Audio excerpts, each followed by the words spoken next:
Chapter 25. Buoyed up with relief at being home again, Firepaw and Graypaw sprinted ahead of the patrol into the ThunderClan camp. Frostfur was lying in the middle of the clearing, her head resting sadly on her paws. As the two apprentices bounded in, she lifted her nose and sniffed the air. "My kits!" she cried. She leaped up and raced past Firepaw and Graypaw to meet the rest of the party as they emerged from the tunnel. The kits rushed over to Frostfur and nuzzled into her side. She curled her soft body around them and licked them each in turn, purring loudly.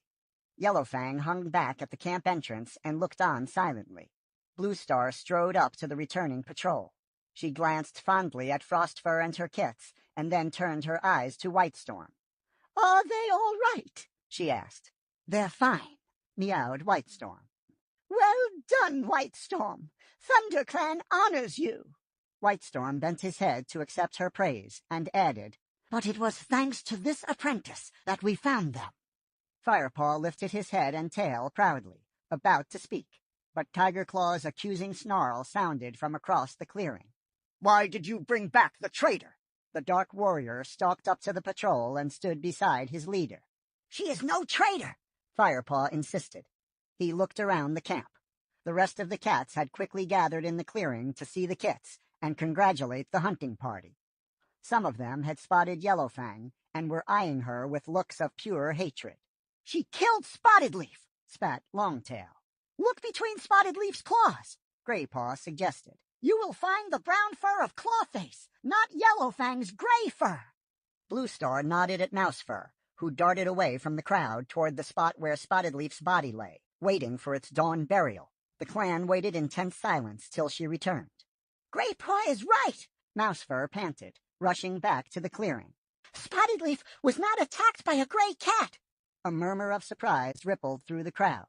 "But that doesn't mean she didn't help to take the kits," hissed Tigerclaw. "Without Yellowfang, we never would have recovered the kits," Firepaw spat, his exhaustion making him impatient. "She knew that a ShadowClan warrior had taken them. She was hunting for them when I found her. She risked her life returning to the ShadowClan camp. It was Yellowfang who thought up the battle plan that got us into the ShadowClan camp and gave us a chance to defeat Brokenstar." The cats listened to Firepaw's words, astonished. "He's right," Whitestorm meowed. "Yellowfang is a friend." "I'm glad to hear it," murmured Bluestar, catching Firepaw's eye. Frostfur's anxious meow sounded from the crowd. "Is Brokenstar dead?" she asked. "No, he escaped," Whitestorm told her. "But he will never lead ShadowClan again." Frostfur sighed in relief and returned to nuzzling her kits. Whitestorm looked at Bluestar. "I promised ShadowClan we would leave them in peace until next full moon," he explained. "Brokenstar's leadership has left their clan in chaos." Bluestar nodded. "That was a wise and generous offer," she meowed approvingly. The ThunderClan leader walked past Whitestorm and the rest of the patrol and approached Yellowfang.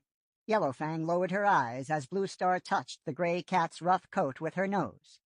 "Yellowfang, I wish you to replace Spotted Leaf as medicine cat to ThunderClan," Bluestar meowed. "I am sure you'll find all her supplies as she left them." The other cats began to murmur to each other, tails flicking with excitement. Yellowfang looked around at them anxiously and said nothing. Frostfur glanced at the other queens before she met Yellowfang's gaze and slowly nodded her approval. Yellowfang bent her head respectfully to the white cat before addressing her new leader. "Thank you, Bluestar. ShadowClan is not the clan I once knew. ThunderClan is my clan now." Firepaw felt a surge of satisfaction that the old she-cat he had come to love would be his clan's medicine cat from now on. Then his tail dropped as he realized that he would never again find Spotted Leaf in her clearing, the sunlight gleaming on her soft fur, her amber eyes shining in welcome. "Where's Ravenpaw?" meowed Bluestar suddenly, jolting Firepaw out of his bittersweet remembrances. "Yes," Tigerclaw chimed in. "Where is my apprentice? Strange that he should disappear along with Brokenstar." He looked meaningfully around the clan.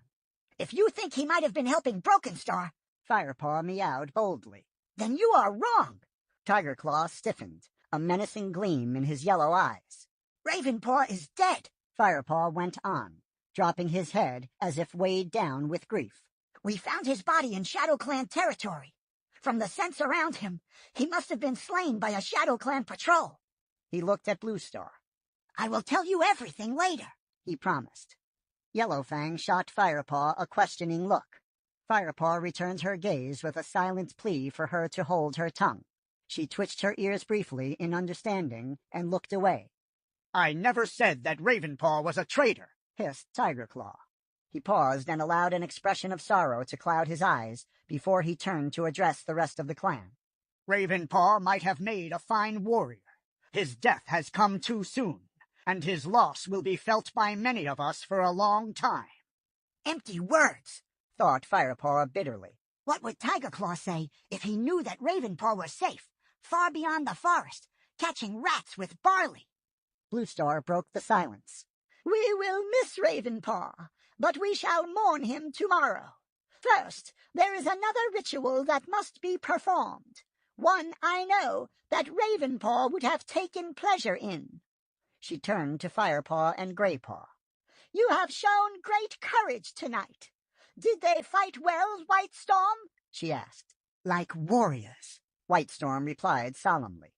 Bluestar met his yellow-eyed gaze and gave a slight nod. Then she lifted her chin and fixed her eyes on Silverpelt's swath of stars.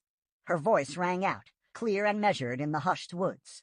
"I, Bluestar, leader of ThunderClan, call upon my warrior ancestors to look down on these two apprentices. They have trained hard to understand the ways of your noble code, and I commend them to you as warriors in their turn." She looked down at Firepaw and Graypaw, narrowing her eyes. "Firepaw, Graypaw, do you promise to uphold the warrior code and to protect and defend this clan, even at the cost of your lives?" Firepaw felt something stir within him, a fire that burned in his belly and rang in his ears. He suddenly felt that everything he had done for the clan so far, all the prey he had stalked, all the enemy warriors he had fought, had been for the sake of this single moment. "I do," he replied steadily. "I do," echoed Graypaw, his fur bristling with excitement. "Then by the powers of StarClan, I give you your warrior names. Graypaw, from this moment you will be known as Graystripe. StarClan honors your bravery and your strength, and we welcome you as a full warrior of ThunderClan." Bluestar stepped forward and rested her muzzle on top of Graystripe's bowed head. He bent lower to give her shoulder a respectful lick, then straightened up and walked over to join the other warriors. Bluestar stood and studied Firepaw for a long moment before speaking. "Firepaw, from this moment you will be known as Fireheart. StarClan honors your bravery and your strength, and we welcome you as a full warrior of ThunderClan." She touched her muzzle to his head and murmured, "Fireheart, I am proud to have you as my warrior. Serve your clan well, young one." Fireheart's muscles were trembling so much that he could hardly stoop to lick Bluestar's shoulder. He purred hoarsely to show his thanks, then slipped away to stand beside Graystripe. Meows of tribute sounded from the crowd, and the voices of the clan rose in the still night air to chant the new warrior names. "Fireheart! Graystripe! Fireheart! Graystripe!" Fireheart looked around the clan, seeing faces that had grown so familiar over the last few moons. He listened to them as they called his new name and felt overwhelmed by the kindness and respect he saw shining in their eyes. "It is almost moon-high," meowed Bluestar. "In the tradition of our ancestors, Fireheart and Graystripe must sit in silent vigil until dawn and guard the camp alone while we sleep." Fireheart and Graystripe nodded solemnly. As the rest of the clan began to melt away back to their dens, Tigerclaw pushed past Fireheart. The ThunderClan deputy slowed as he passed and hissed quietly into his ear. "Don't think you can outwit me, kitty pet. Be careful what you tell Bluestar." A cold shiver ran down Fireheart's spine. Bluestar had to know about Tigerclaw's treachery. As Tigerclaw headed back to the warrior's den, Fireheart left Graystripe sitting alone in the clearing and bounded after Bluestar. He caught up with her outside her den. Bluestar, I know I'm breaking the vow of silence, but I must speak with you before I begin my vigil. Bluestar looked at Fireheart and shook her head. This is an important ritual, Fireheart.